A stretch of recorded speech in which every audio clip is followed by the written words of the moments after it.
What's going on, everybody? Welcome back to Sector for Nerds, and welcome to another episode of Star Wars The Clone Wars Retro Discussions. Today we're going to be talking about Season 4, Episode 12, Slaves of the Republic. And today I am once again joined by my good friend DJ. DJ, how's it going? Long time no see, man. It's always a joy being here on this channel with you, discussing awesome Star Wars content. Yeah, actually, right before you and I just started recording, we just had a massive rant about Season 6, about Clovis and that whole arc. So, no, it's always fun chatting Clone Wars with you, and definitely look forward to having you on here for more episodes. What are you talking about? Clovis is the best thing to happen in Clone Wars. Okay, now you're just being a troll. Now you're just trying to gaslight me. I see what you're doing. So we're just going to move on with the episode that we came here to talk about today, and we will get to that other Clovis nonsense at another time. So today, this episode was directed by Brian Colin O'Connell, written by Henry Gilroy and Stephen Melching.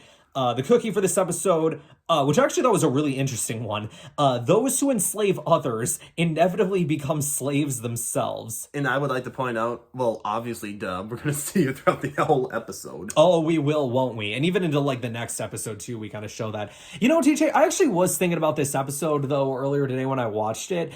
I feel like, you know, people say that Clone Wars is a kid's show, and oh my gosh, they are. What are they living under a rock? I think Clone Wars definitely started as a kid's show, but I always say that it was a show that grew with its audience, right? Mm-hmm. But let's just say that taken at face value, that this is a kid's show, right? Like, put the other stuff aside, boom non-factor, it's a kid's show. Then I feel like this episode was actually an episode of the Clone Wars that I feel like children could actually really take a good lesson from, in the fact that how bad slavery is. Yep. Because I feel like, you know, when we're kids and stuff and we learn about it in school, it's like we learn through our textbooks, through lectures and class and stuff, through how bad slavery is. But we're actually seeing in a piece of media that you and I both love, we're actually seeing it portrayed on screen. Besides episode 1 in a more deep way. Episode 1, yes, it's shown that Anakin and Shmi are slaves, but you don't see people pulling out whips and whipping people just straight up on screen like that in episode 1. People starving, their bones hurting and all that. Yep. Exactly. So I feel like if Clone Wars was a kid's show, which I also don't necessarily believe that it is, but let's just say that it was, I think that this episode, there were a lot of really good hard-earned lessons for children to look at, and this is one of those things that definitely if I ever have kids one day, this is definitely going to be something that we have a nice long discussion about, because yeah, man, slavery, it's a crazy, terrible thing. It is, and it's nice that, Star Wars is willing, put a lesson in there and be like, this is what actually happened, and... Yeah, this is the stuff that happens, with slavery, yeah, absolutely. They could have gone worse, right? They could have went into, much worse detail. They could have shown, blood. They could have shown more death. I mean, they did have someone, freaking fall to their death in this episode. I saw the heights, too, and I'm, thinking, wow, it had to be that bad for her. Wow. Oh, yeah. So we get Obi-Wan, Anakin, and Rex. Cool that we got Rex in this as well. The one clone throughout the whole arc. Yeah, and we got them in these Zygerrian disguises. They're wearing the armor. And Ahsoka is to play the role of the slave. I wrote down in my notes, poor Anakin is probably having so much PTSD right now. But then again, Ahsoka's like, why am I the slave again? And then Anakin was like, because I was a slave once. I didn't do good at it. Yeah. Well, and then when they're walking through the town and he's like, my mother was sold in a market that looked just like this. Mm-hmm. That is trauma. He's walking in the very past that he lived in. And he's like, I don't want to be here. Let's just get this over with. Okay, DJ, I have written down in my notes, because we were talking about this in the last episode. I said, who is Bruno Duntori now? So Bruno Duntori is not the name of the Zygerrian, because I think it's a Tai Molek, I believe was his name. I'm pretty sure that's the one. I find it funny how we can't come up with these names even though we watched this episode. Until we've seen the episode so many times. But Bruno Duntori was the guy that the Queen hated.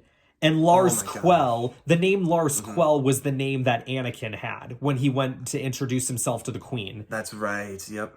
So, take it away, DJ. I know you've been dying to talk about this scene about Anakin turning on the charm. Before I cook here, I just want to point out, we have a little plan here. We're going to go 2-on-2 here. Anakin and Ahsoka are going to talk with the Queen, and then Kenobi and Rex are trying to find the people of Kuros. Right. So that's just a little backup plan here. Yes. Oh, All right, time to cook here. So first off, we see the queen, sitting in her high throne and be like, make preparations for refreshments. And then comes in the whole group with Anakin, Ahsoka, and the Zygerrians. And then everyone's like trying to get intros and all that. And Anakin's like, wow, he didn't speak of your beauty, your highness. And then, he takes off his cap, whatever. And then he's like trying to go all full Prince Charming, like, yes, your highness. However, when I spoke with him, he failed to describe your beauty. Does he do this every woman he sees? I swear. Like, does Padme know about this? Right. You have to wonder. And then all of a sudden, the queen's, amazed. He's like, he's not Zygerrian, he's Prince Charming. I'm like, not another scene, please, not another scene. But it was funny, though, to watch it. Oh, and he starts, like, whispering all this stuff to her, too, and she's like... And then she's like, what price do you have for Ahsoka? And then he's like, trying to be flirting, and you can see on Ahsoka's face, she's like, shut up already, just shut up. Yeah, poor Ahsoka in these last 2 episodes has seen 2 different sides to Anakin that she's probably never seen before. Like, the first was, like, this darker side to him, and now this one is, like, this weird, flirty side to him that he has, which apparently, where was this in Attack of the Clones? That's what I was going to say, because, he's whispering in her ear, and she's like, stop it, playfully, pushing him away. I'm like, where was this in episode 2? Because, we got more of like, oh, we shouldn't do this, and then with this, they're like, full going flirtation. I'm like, what am I watching? Is this supposed to be a kid's show? How can I price the beauty of this slave when I look upon the magnificence of your highness, whose beauty would make the brightest star seem dull by comparison? Lars Quell, you flatter me. No, your majesty. However... Lars, stop it! Stop it! You are a bold one, aren't you? My reputation precedes me then. But then in Attack of the Clones, you have him saying stuff like, I don't like sand. It's coarse and rough and irritating and it gets everywhere. The best name in all Star Wars. Here everything is soft and smooth. Like, God, what a... And then take them on to have chemistry, and then she's like, you'll be my, honored guest at the auction. I'm like, what? We're getting to the point of honored guests now? Like... Whoa. Anakin even has to, like, stop an assassination attempt on the queen by one of her servants. Because then the queen's like, you dare do this to your master? Perhaps you need further processing. And he's like, I'm not going back there. I'm like, are we going to see this by any chance? Are we going to see this harsh reality she's talking about? Yeah, we're gonna see it, all right. And then Anakin's like, trying to be reasonable. And Anakin tries to talk her off the ledge, literally.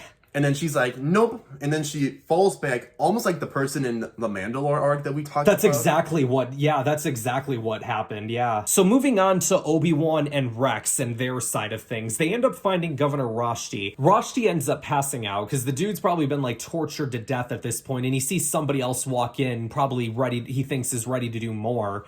But it's just Obi-Wan. He's trying to be a friend, but again, at this point, he's been through so much as it is. And to this point, we still don't know where all the missing colonists are. We don't know where they are. And at this point, it's like, let's just get them out of here and we'll try to find the people later. These Zygerrians have really good aim. Because on the dude's first shot at Obi-Wan, he pulls the trigger and he takes out Obi-Wan, so he falls off that animal that they were going to ride. Roshti falls off too. Rex is the only one that gets away. If I have one criticism, it's like, he's a Jedi. How can he, fall off of one blast? Like, isn't he, like a powerful Jedi, whatever, and yet with one shot he's like, oh. Well, yeah, I mean, I think if anybody gets shot in the arm, like, he'll probably get sent flying back. So I don't know if that's necessarily. That's my only complaint, because I'm like, he's a Jedi, he could have deflected the shot or whatever. He probably was too focused on Roshti, and he probably didn't see the shot coming from where the guy was standing. But yeah, I see your point.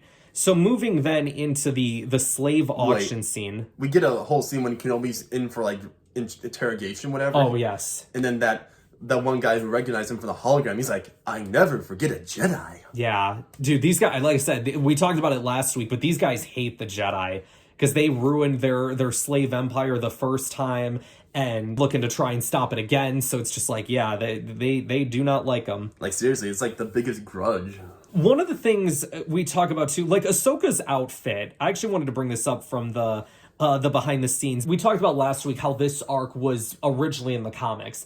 And I guess they were originally going to have Ahsoka wearing something that was a lot more, like, revealing, which actually would have been, like, even scarier. The fact that she would have been, like, 14. And considering the fact that this is considered a kid's show. A kid's show, right, exactly, if we're going by that logic. Yeah, which, I mean, Dave immediately said in the behind the scenes that, like, there was never any way that they were going to do that. And honestly, I thought the outfit that she was wearing right now, like, the blue dress or whatever, like, it wasn't bad. She actually looked more like royalty than anything. More than a slave. It was better than what it was in episode 6 for Jabba's. Oh, like, yeah, what they had Leia in Return of the Jedi. Yeah, absolutely. Then we get the auction scene. We're getting all these, like, we're seeing these different huts, Trade Federation people, and then they're, like, getting ready for the whole crew, and then all of a sudden that guy comes in, the Queen's right-hand man, whatever. Yeah.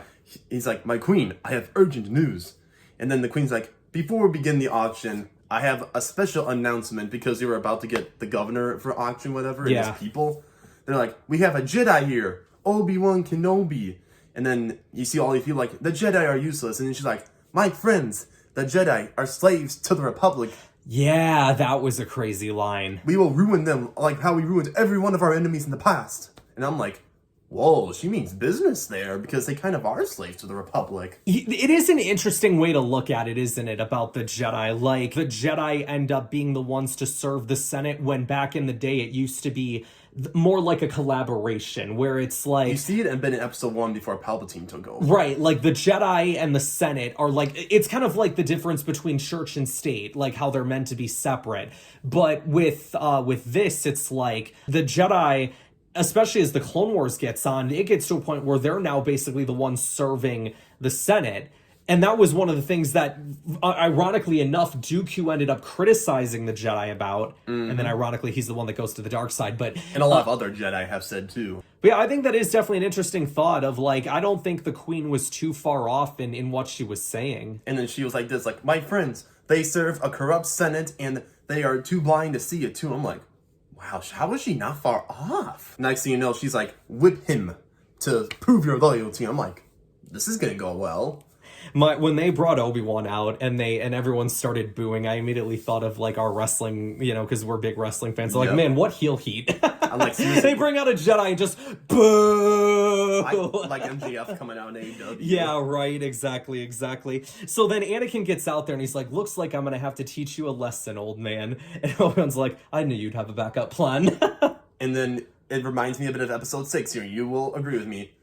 When before he does that, he looks at Rex, and Rex is like, the nod. The nod to Lando, yep. And then R2's like, so excited, he can't, and he gives the hand signal to R2. Dude, R2 then in Return of the Jedi must have been like father, like son. You have to wonder, because he's like... Yeah. Because he's like, I'm seeing it before my eyes, the father and son giving me that signal. Da-da-da-da. I was waiting for the Return of the Jedi music here too. That'd have been cool. Instead, we get a different music. But everyone's getting lightsabers. Rex is shooting people, and then all the slavers are coming out, and he's like, Ahsoka, the queen. Ahsoka, the queen. Looks like your slave empire is finished. Again. Get that thing out of my face, you little skug. And then we're like, oh crap, that's one down. Yeah. And then next thing you know, Rex is getting tackled, and one whip, and then he's out. Well, because he doesn't have a saber to defend himself like the other ones He's not a Jedi either. Right, exactly. So then Rex goes down, and then all of a sudden you get Anakin and Obi-Wan, side by side together. Cool, another scene, where the Jedi are posing, whatever. So then, they're whipping Kenobi, and he's like, oh crap, that's the third member down. And then, no surprise, the Queen's watching Anakin, Yeah. And, Anakin's trying his darnest, to, defeat them, and... There's just too many. There's too many whips. But he puts up a fight. Everything that he's trying to do, they're whipping him, and then he's, like, trying his best, and then the Queen's, like, looking down upon him, like, such determination. I'm like... No. Yeah, she's like more attracted to him now that he is a Jedi than before. Like seriously, I'm like thinking, and then they do stop Anakin eventually, but you have to wonder. Oh, sorry, go on. Sorry, but you have to wonder, like, could he go full dark side and be like, defeat everyone? He probably could have, for sure. But I mean, again, like, there were so many of them, and I will say there was a part of me, like, especially watching through this arc the first time around, because I think you DJ, like this arc a little bit more than I do. Not that I don't like this this arc. I just think it's okay, personally. So there was, like, I remember when I was sitting there for the first time watching through this arc, I was kind of hoping that this episode would have been the end of it. But then once Obi-Wan went down, I kind of saw where they were taking it of like, oh, now they're all going to get captured. I'm like, oh, we're gonna have to watch another episode of this. And like, again, it was fine, but I was just like, there was a part of me that was just like in my head ready to move on from this. But yeah, you know, for what it was fine. Yeah. And then next thing you know, we get after the whole slave auction fail, Anakin's on the queen's bed. I'm like, oh dear. what's going on? And then the queen's like, you threatened all my customers. Count Dooku and half my kingdom are demanding your death.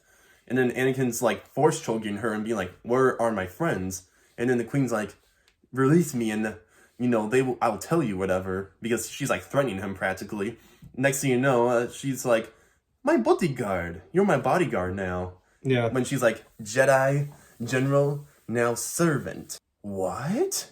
She was more attracted to him as a Jedi than before? Duh. She lays out the ultimatum, like, towards the end of the episode, because I get that both scenes kind of go together, where, like, she figures out that Anakin was a slave. And then she, like, kind of gives them that final proposal of, like, what if I agreed to let your friends go? Would you be willing to stay and serve me? Which is then funny because, like, we hear that one guy, her right-hand man, Zygerrian, that tells Ahsoka, the queen has promised me that once she's managed to deal with the Jedi, you're mine. And Ahsoka almost pushes him off to give him, like, you don't want to do that. Yeah, you better hope that doesn't happen, bud. And then, like, the freaking coward that he was, you know, presses the button on the shock collar to... And he's smiling, too. Yeah, I'm like, dude, you son of a... Like, oh, I want to get your butt kicked. Yeah, I want to see you get your butt kicked, bro. Like, seriously, it was disheartening to watch that smile. But then, to end it off, we get Obi-Wan and Rex on a ship to, you know, apparently this planet, you know, where the... we find where the colonists are, yeah. And then where that, you know, the lady, before she committed suicide, was talking about...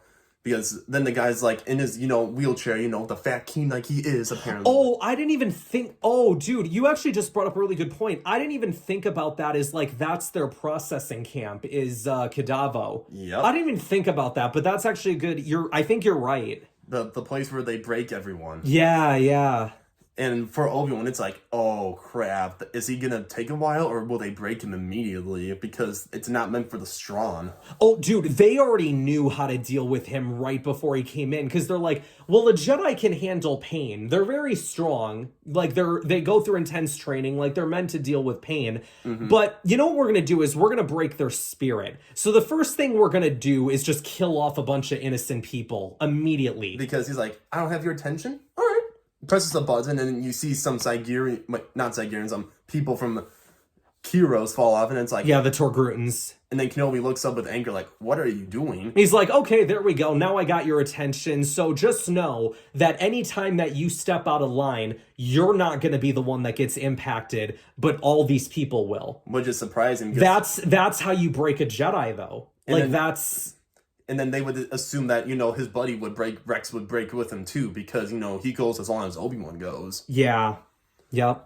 It was just interesting because it's like, no matter how much pain we do to them, that's not going to hurt them because they're used to it. Yeah. It's like, if you fall... Oh, it'll hurt, but it'll hurt them more to hurt other people. Because they, you know, a Jedi's moral is, you know, others before themselves. Yep, exactly. So in a way, no one wins in this episode, and it's like, there's no getting out of it almost. Well, yeah, because we'll even see it in the next episode. But like when other people start getting beat up or whatever, and Obi-Wan's like, no, don't hurt them. It was my fault. And he's like, no, they're gonna suffer for you. And like it really does have this effect on Obi-Wan. Oh my god! And we're gonna get to that. But the next episode's so good, and even Dooku comes in. We see the Queen's, you know, brain in this sense. Right.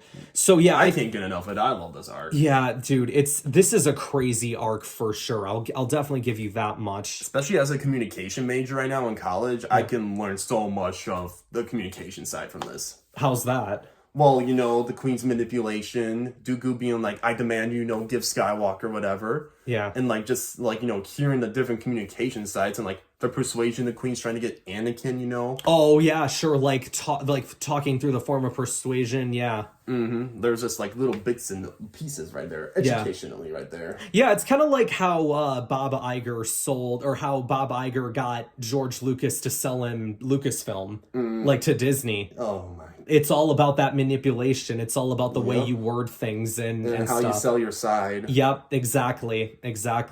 But yeah, I just find it interesting as a communication major. Sure.